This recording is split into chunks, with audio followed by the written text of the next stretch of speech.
Hello, hello, and welcome to Gut Feelings, your go-to podcast for advice on matters of the head, heart, and health. I am your host, Lo Bosworth, the founder of women's wellness brand, Love Wellness. You can find us at Walmart in digestive health, Target in natural beauty and women's OTC, Ulta in bath on Amazon, and of course at lovewellness.com. On this show, we answer your head, heart, and health advice questions like your best friend would.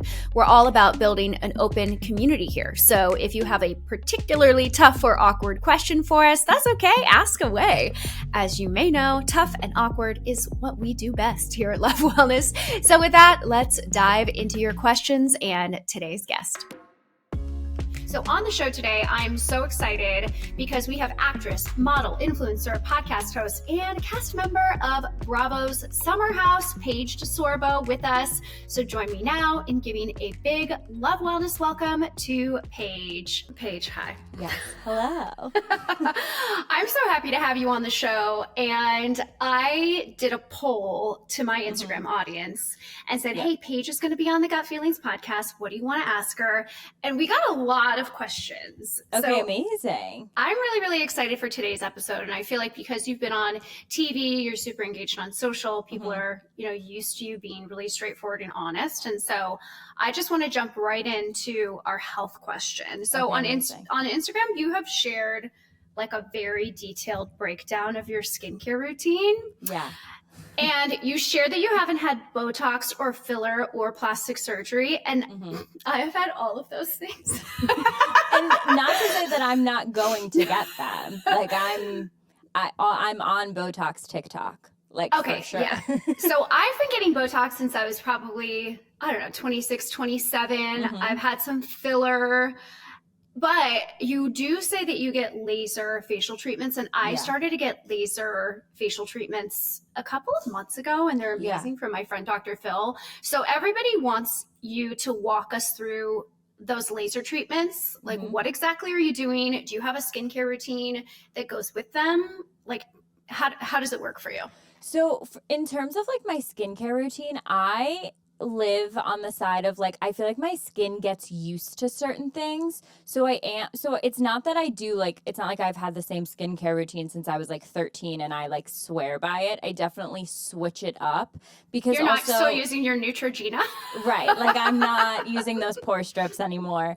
But, and also like the air in New York and the water in New York is so different than like if I'm going down to Charleston. So my skincare, in terms of like my laser facials, I go to Dr. Dennis Gross in the city. Oh, amazing. And he's amazing. But is he muy expensive?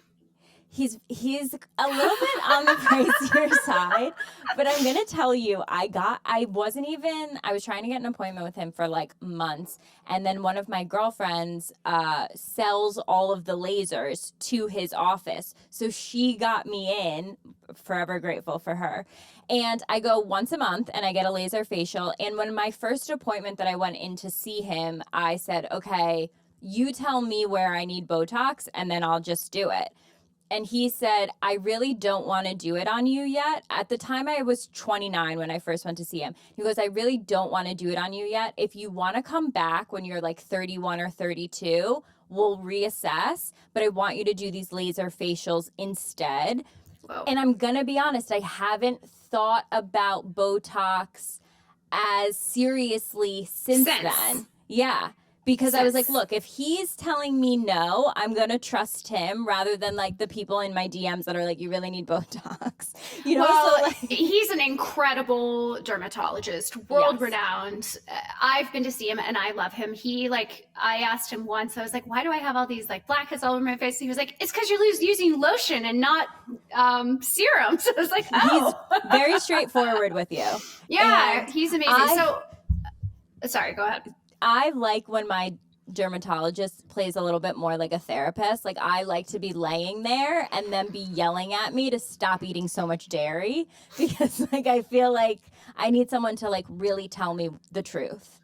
Okay, that's nice. But we need the names of the lasers. Okay, so the name of the laser is actually, hold on, I actually know it. Is it the Aura laser or like I No. use something called an aura laser and then one other, but I forget the name. Hold on. I think I have it right here.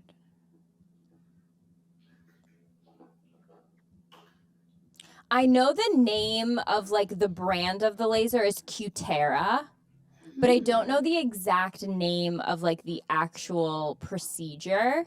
Okay, well, we'll find out. We'll find okay. out the name of the laser, and we'll overlay it on the episode once we find out the name of the laser. So we'll have to follow up. What does the laser do? Is it for discoloration and fine lines? Does it like tighten the skin? Does it do all those things?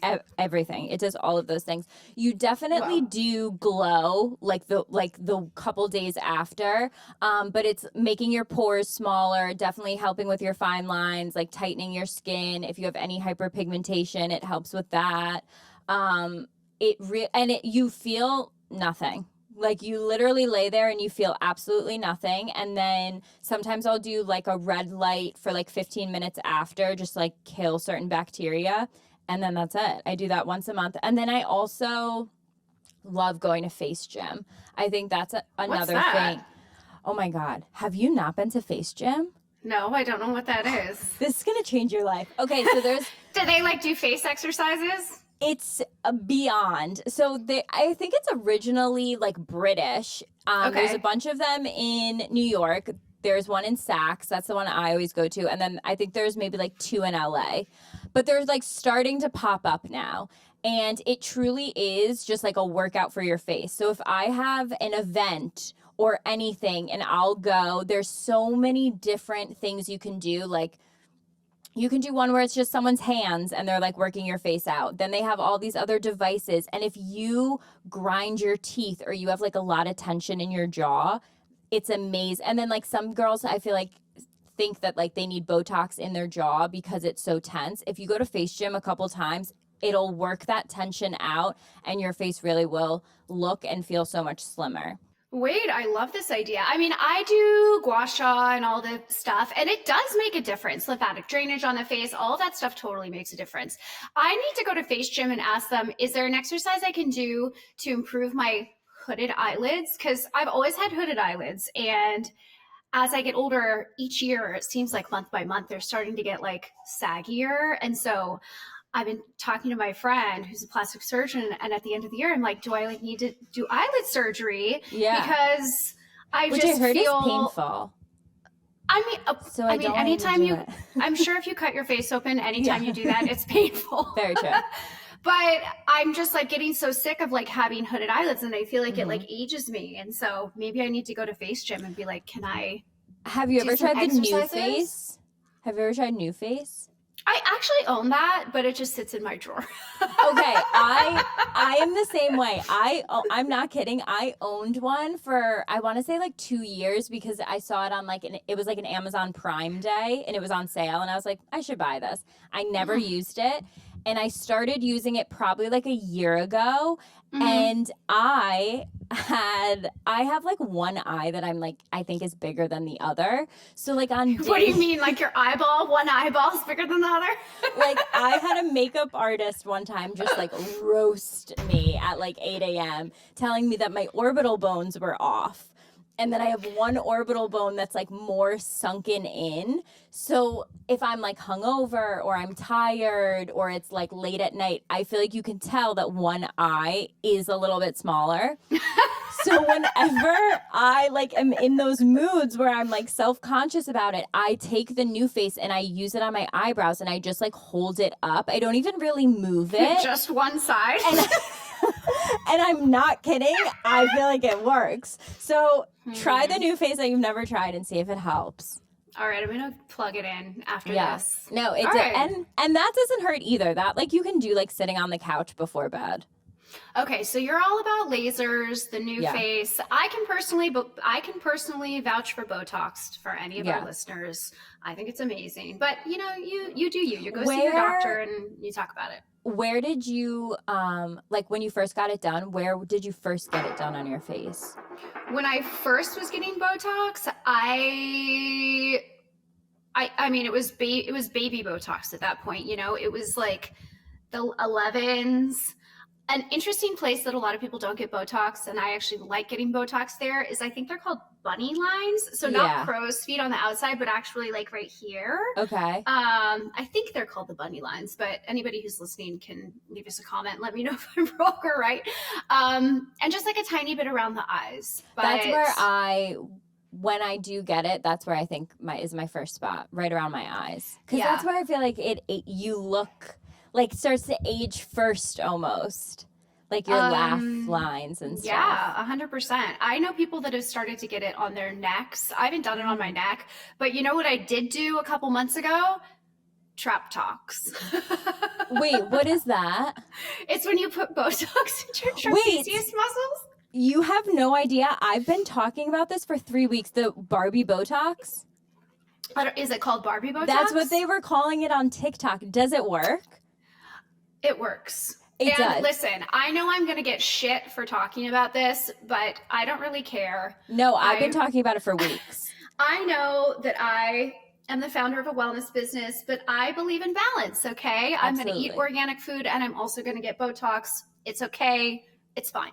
So I got trapezius Botox, and I got it maybe 6 months ago before summer, because I've always had just sort of, I don't want to say overdeveloped trapezius muscles, but maybe like disproportionate to the rest of my body. Yeah. And since I got it, they definitely have, like, I don't know, my like neckline in my eyes is more of like a ballerina neckline. Is that a crazy thing to say? Oh my God. Okay, no, this is so crazy because I've been talking about it on Giggly Squad for like 2 weeks, and I'm like, I'm so in a hole on TikTok of like seeing girls before and afters of it. Yeah. And I'm like, I feel like if I'm gonna get Botox, that's a great place to get it first to like ease me into it, because I feel the same way. I've always felt like I have like a bigger like trap muscle, and it makes like my neck look bigger. It's just okay, wow. I think you've kind of, yeah, we just work out a ton. I feel like you've just kind of convinced me that I want to get it. I love that you're going to get trap talks before you get Botox in your face. I think like, let me stick a needle into my neck. No, I love that. Okay, I'm excited. But yeah, I know a lot of people that have done it. Before we get to our next advice question, everybody, I want to let you know that you're tuning into Gut Feelings on a really good day. So our Black Friday, Cyber Monday sales are getting kicked off right now. They are happening. And that means that there are huge savings and free stuff available on lovewellness.com for all of your vaginal, gut, and hormonal health needs. I think that this is our biggest sale ever. So truly highly recommend that if you are looking to bring Love Wellness into your wellness routine, or you're trying to start a wellness routine, or you need to stock up on some of your favorites, now is the time. Okay, lovewellness.com. Go get it. Okay, so let's move into our head questions. Okay. And something that I think that everybody really loves about you is the way that you use your platform to really spread messages of body positivity. You encourage girls and women to really embrace their unique beauty and self-confidence. This is kind of a question that I think pertains to like the internet, but also IRL.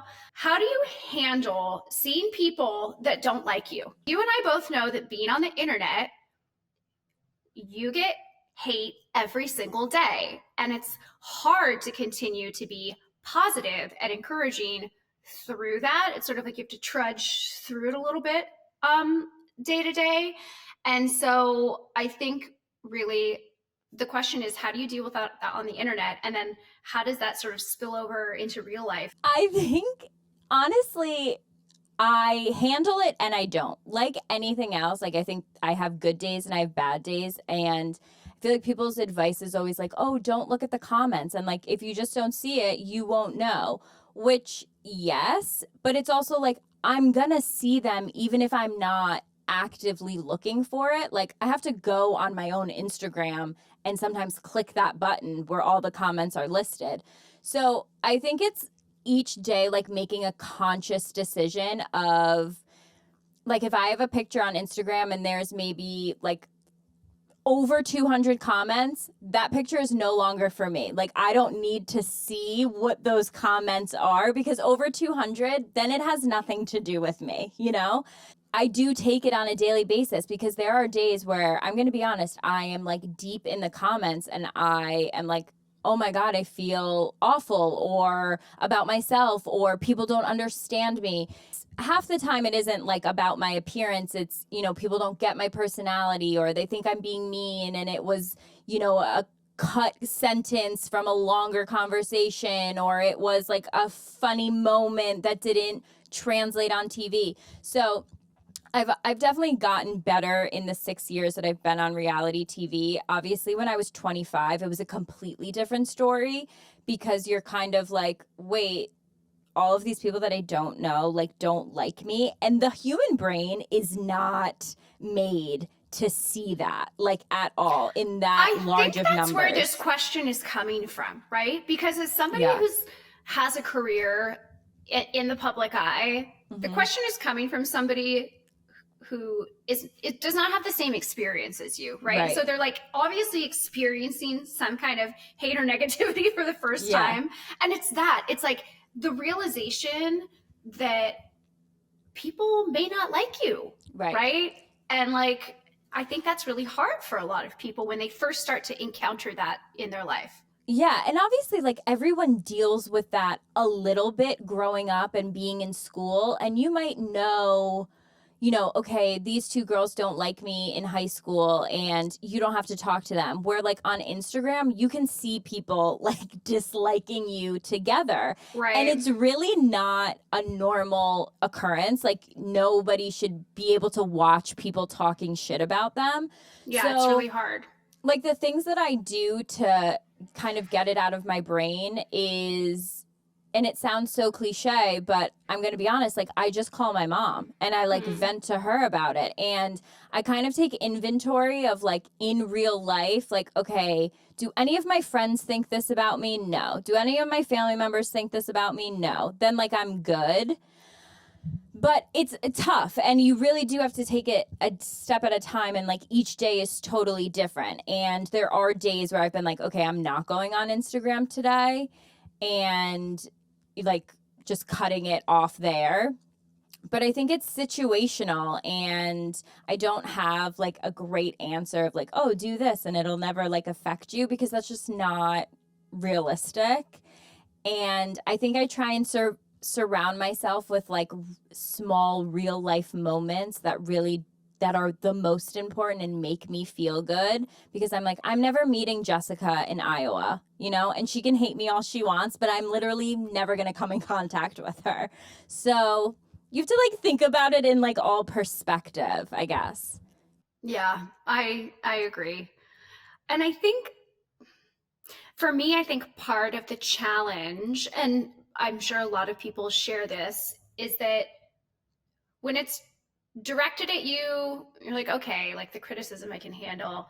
It's almost embarrassing to know that other people can see the commentary, or other people know that somebody thinks it about you. It's like, it's sort of the ripple effect that I think can get to me and can get to anybody, right? It's like, imagine you're in school and like you did something and then the gossip just expands and expands. It's like, it's that feeling. But and you feel like embarrassed, and you're like, oh my God, now everyone's going to see this and everyone is going to start thinking like that.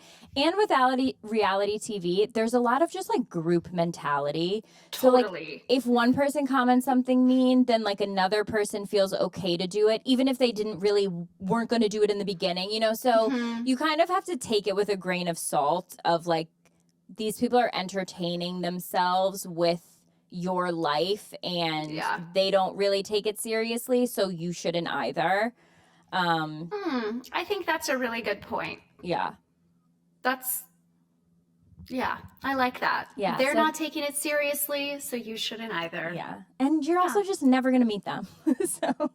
And you're never going to meet them, so like, really, and sometimes I also just want to be like, you know what? Fuck off. Like, to be serious. I really have to restrain myself from doing that every single day. I will say, like, when I first got on reality TV, I was like writing back to people, like trying to explain myself. And it was until I had like a therapist tell me, are you gonna comment back to 250 people and take up your whole day? Like, no.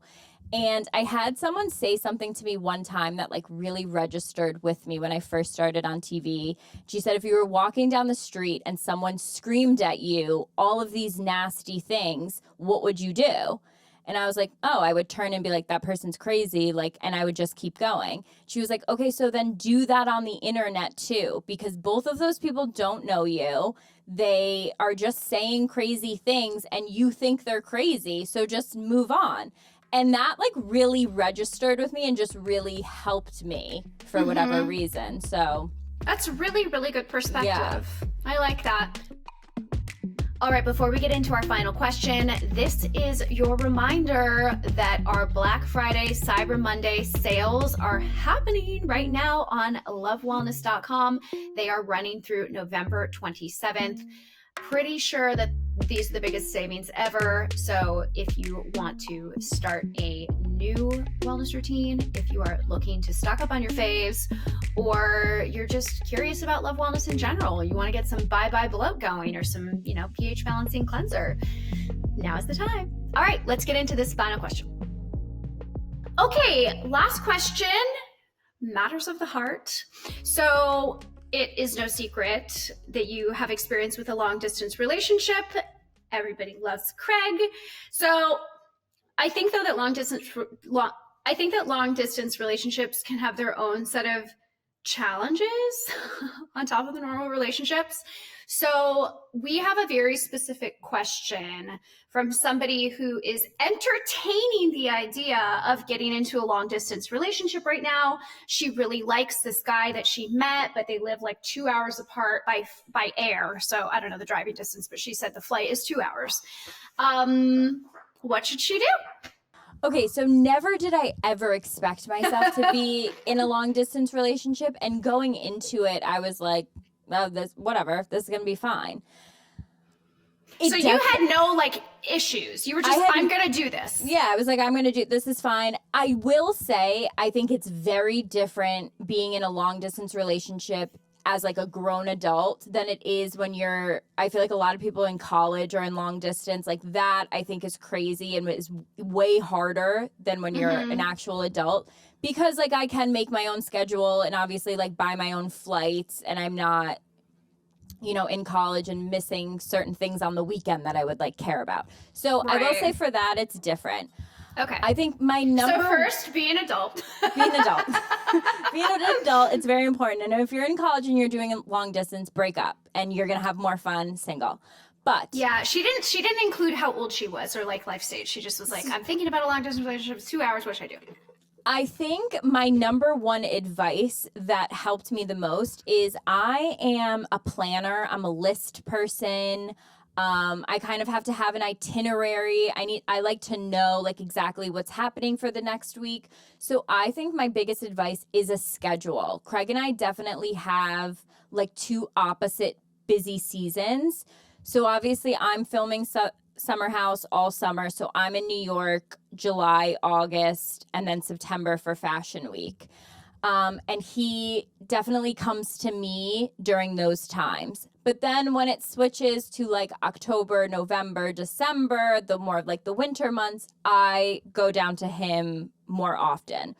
So I think you have to take inventory of your schedules, and it has to be a two-way street. Like each person can't be like, oh, you've been coming to me more and I've been traveling to you more this time. Like you really can't fight about that. I think there needs to be a schedule in place. And also Craig and I made this rule that we wouldn't go longer than 2 weeks without seeing each other. And because obviously like you make a schedule and plans change and things pop up and people have things to do. So you can't always stick to your schedule. But I think that's the framework. Yes. That's the general framework that you aim for. Absolutely. You need a certain framework. And then we made that rule, and that really helped us like work on the schedule of like who was going to who when. Yeah. And I will say we've honestly never fought about being long distance in terms of we thought one person was doing more for the relationship. Mm-hmm. And then I think it does get to a point where you're like, okay, well, are we going to live in one place. Right. Well, So, are you? And that's where I'm at. And that's where I'm at right now. Tell us where you're moving. Is Craigie going to move to New York? It's funny because we were just with a bunch of friends over the weekend who aren't on TV, and they had asked me the same question. Said like, oh, like, when do you think you'll move down here? And he actually spoke for me, which I was like not expecting. He was like, Paige, you know, is very career driven, and we're just on our own timeline. And when it happens, it'll happen, and we'll see where we're at in the next couple of years. And I was like so thankful that he said that, because sometimes when it is coming from me, people automatically are like, oh, you don't love him as much as he loves you, and oh, you're selfish. And honestly, just because I'm the girl. Yeah, I think those traditional gender stereotypes in relationships definitely play into how people perceive what you would do or what he would do or should do, of course, which is stupid. And if he was 31 and said, you know, I really want to focus on my career and it'll happen in the next few years, everyone would be like, oh my God, he's got his head on right. Like, he's so driven. But when I say it, they're like, you know, what's really going on? So I was so thankful that he said that. And obviously Charleston is like a lovely place and gorgeous, but I'm not done with New York City yet. And I feel like I have, you know, the rest of my life to be married and have a child. I'm just not ready for it right now. I turn 31 next month, and I honestly like my life and I don't want to change it. So. Yeah. And I think, you know, if you can swing it, Absolutely. New York is a place that you can always sort of come home to. You know what I mean? You know, wearing all black Monday through Friday, and then on Saturday having like a pink little flowy dress on in Charleston. So I enjoy doing both. She's a Southern belle. Yeah. Ladies and gentlemen, she's a Southern belle. Okay, so for long distance relationships, you need a framework, you need lists on a schedule, and it needs to be balanced, is what you're saying. Definitely needs to be balanced. And I think see what you guys are comfortable with, and it'll flow obviously as you progress into your relationship, and it'll be easier to see like, okay, where's our threshold of like, we can't go this many days without seeing each other, and like, you know, who's really busy this month and who's not. So yeah, I think all helpful information. Okay, well, these were really great health, head, heart questions today. Paige, love your advice, and I think our listeners will love your advice as well. Thank you so much. And thanks so much for coming on the Gut Feelings podcast. We love you. I appreciate you having me on. Okay, that's it. Thanks, girl. Bye. All right, big thank you to Paige for coming on the show today and getting real with us on so many topics. I love an advice podcast. I think I especially loved her head advice today about how do you handle people that don't like you or whatever, because everybody deals with that. And I thought her advice was really, really good. I also want to thank all of you for listening in and joining me for this episode. I hope that you loved hearing from Paige as much as I loved speaking with her. And if you like the show, don't forget to hit that subscribe button so you never miss an episode. I'm Lo Bosworth, and I will see you next time on Gut Feelings.